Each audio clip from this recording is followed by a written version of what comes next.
Panot pour France Insoumise. Merci Madame la Présidente, Monsieur le rapporteur, chers collègues. Se vêtir, se loger, se nourrir, ces trois besoins fondamentaux étaient déjà identifiés par Aristote ou Platon comme les premiers auxquels devrait pouvoir la cité. La vie commune n'est rien et la République vide de sens si l'ensemble des citoyens ne peut satisfaire dignement ces trois besoins.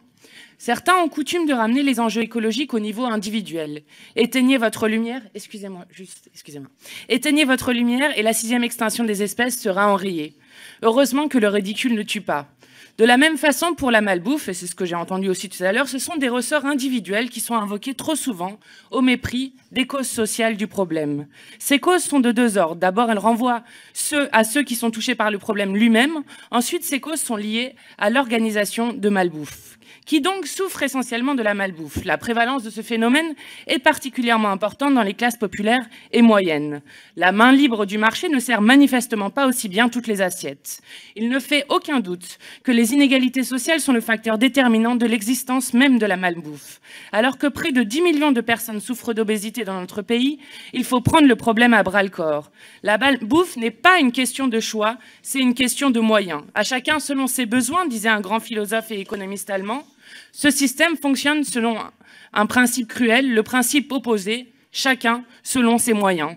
Pour boucler les fins de mois, on peut donc être conduit à mal se nourrir et si l'information ne nous parvient pas, faute d'informations publiques ou d'accès à sources de connaissances, c'est parfois tout le mois qui doit se dérouler ainsi.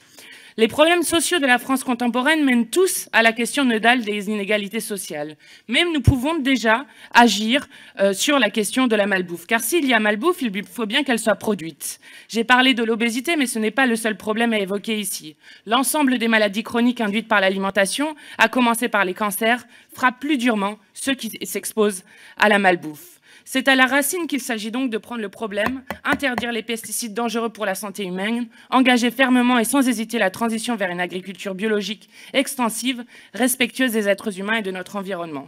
Je vous invite donc à voter cette proposition de loi, d'autant que les bénéfices de l'agroalimentaire se paient aujourd'hui cash sur nos concitoyens en cancer, en surpoids et en obésité, et que ces bénéfices nous coûtent cher, avec 40 milliards d'euros de pertes pour notre système de santé. Merci, Madame la Présidente. Oui, pour aller dans le sens de ce que le rapporteur dit et vous inviter vraiment à ne pas voter la suppression de cet article, quand même, la question de faire la loi et des propositions de loi en général, c'est d'établir un minimum de règles. Et au-delà des questions qu'a indiqué le rapporteur à l'instant sur les questions de santé, les questions de réglementation qui sont nécessaires et les perturbateurs endocriniens, etc., qui ont été évoqués à l'instant, lorsqu'on disait tout à l'heure, la question de la malbouffe n'est pas un choix. C'est-à-dire que si on ne met pas de règles, il n'y a pas juste une question d'information du consommateur.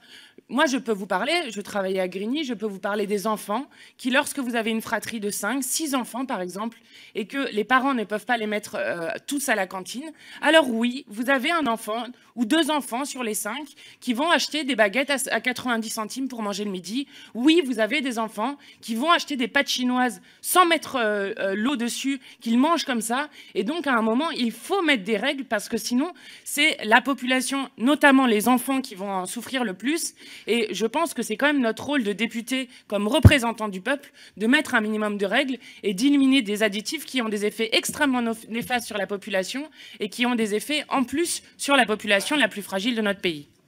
Merci Madame la Présidente. Oui, il faut être un peu sérieux quand même, parce que si on enlève encore cet article 2, ça veut dire que concrètement, dans cette proposition de loi, il n'y aura plus que des incitations individuelles, parce que vous comprenez, il ne faut jamais contraindre l'industrie agroalimentaire avec des règles, là encore, ce que nous sommes censés faire, je le rappelle, mais il faudrait continuer avec les engagements volontaires dont le rapporteur a bien rappelé les échecs depuis des années.